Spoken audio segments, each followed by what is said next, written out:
and he took some red thread, and he tied a big horn on the top of his head.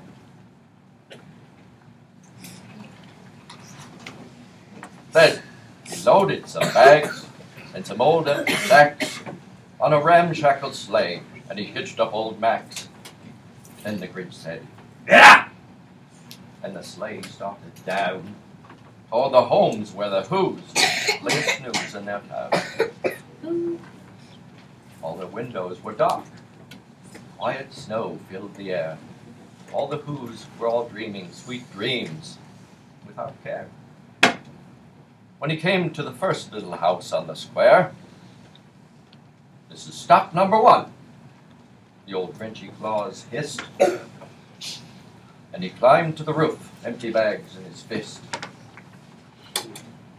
And he slid down the chimney, a rather tight pinch, but if Santa could do it, so could the Grinch. He got stuck only once for a moment or two. Then he stuck his head out of the fireplace blue, where the little Who stockings all hung in a row. "These stockings," he grinned, "are the first things to go." Then he slithered and slunk, with a smile most unpleasant, around the whole room, and he took every present.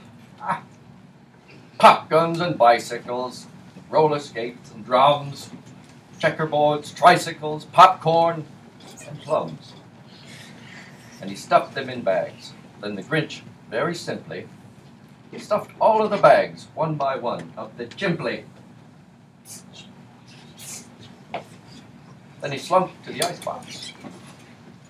He took the Who's feast. He took the Who pudding, and he took the roast beast.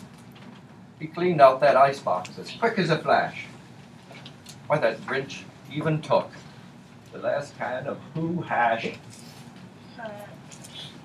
Then he stuffed all the food up the chimney with glee. "And now, in the Grinch, I will stuff up the tree." And the Grinch grabbed the tree, and he started to shout, when he heard a small sound like the coo of a dove.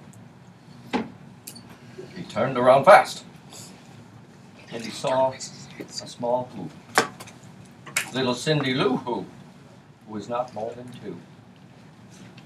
The Grinch had been caught by this tiny Who daughter, who got out of bed for a cup of cold water. She stared at the Grinch and said, "Santa Claus, why? Why are you taking our Christmas tree? Why?" But you know, that old Grinch was so smart and so slick. He thought up a lie. He thought it up quick. "Why, my sweet little tot," the fake Santa Claus lied, "there's a light on this tree that won't light on one side. So I'm taking it home to my workshop, my dear. I'll fix it up there, and I'll bring it back here." And his fib fooled the child, and then he patted her head.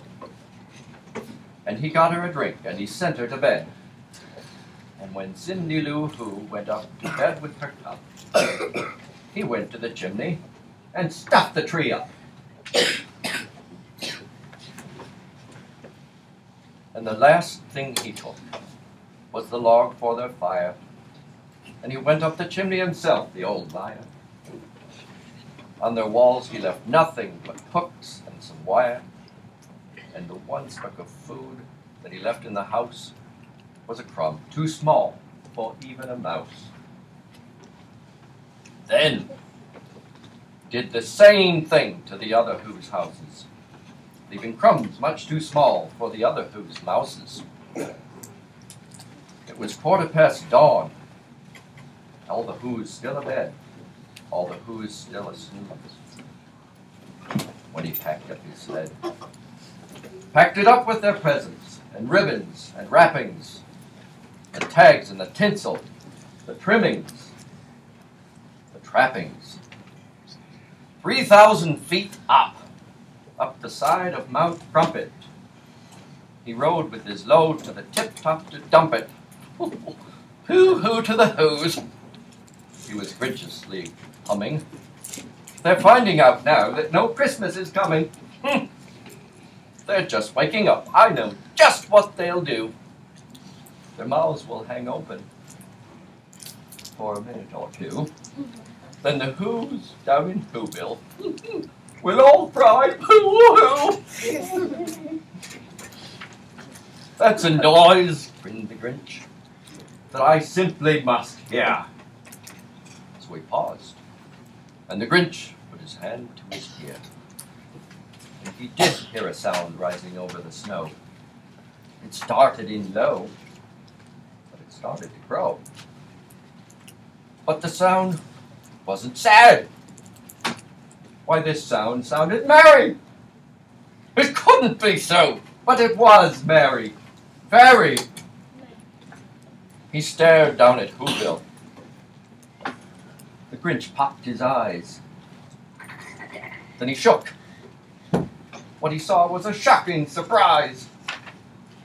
Every Who down in Whoville, the tall and the small, was singing without any presents at all. I hadn't stopped Christmas from coming. It came! Somehow or other, it came just the same! And the Grinch, with his Grinch feet ice cold in the snow, stood puzzling and puzzling. How could it be so? It came without ribbons. It came without tags. It came without packages, boxes, or bags. And he puzzled 3 hours till his puzzler was sore. Then the Grinch thought of something he hadn't before. Maybe Christmas, he thought, doesn't come from a store. Maybe Christmas, perhaps, means a little bit more. And what happened then? Well, in Whoville they say that the Grinch's small heart grew 3 sizes that day. Oh! Oh! Max! I'm feeling! And I'm leaking. And the minute his heart didn't feel quite so tight, he whizzed with his load through the bright morning light. And he brought back the toys and the food for the feast. And me myself, the Grinch, I carved the roast beast. That's the last page. I can put my skin and hair back on. I feel all toasty inside. Merry Christmas to all of you. Merry Christmas.